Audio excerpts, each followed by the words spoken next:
Well, hey, Good Life family, thank you for tuning in for today's 128. And as you're watching this today, it is Good Friday. It's the time that we reflect and we celebrate what Jesus accomplished in going to the cross.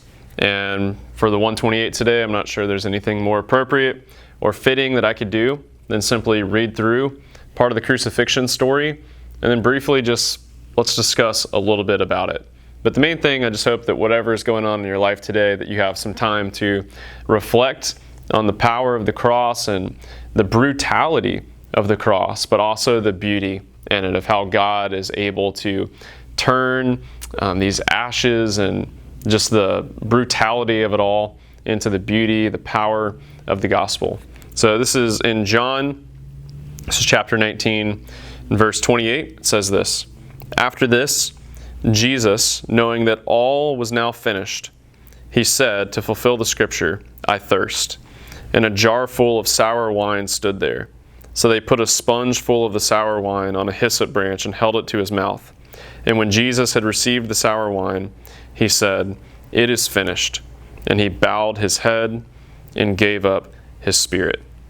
Jesus said, "It is finished." In the whole story of the crucifixion, there's so many things we see that are just they're just flipped upside down from maybe what we would expect.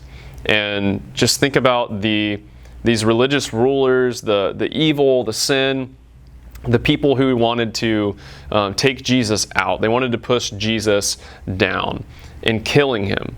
And what they did not know, and what is the just incredible power of how God takes evil and makes it good, is that as they lifted Jesus up on the cross to kill him, they were enthroning him as the King of the universe. As he was lifted up, he wasn't just put on a cross, but he was put on the throne of all the universe. As they put a crown of thorns on his head, he was being enthroned as the King.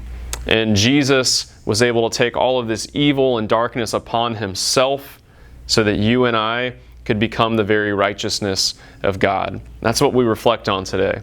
That's the truth that hopefully you and I are able to walk out and live out every day. But on this Good Friday, just pray that wherever you are, you have some time to reflect on the power of the cross and how even though all of the world, all of hell, all of just this brokenness meant it for evil, God used the cross for your good, for my good, and changes everything. But we know the story doesn't end there, and we're praying and hoping that you'll join us, you and your family, this Sunday to see that the cross is not the end of the story.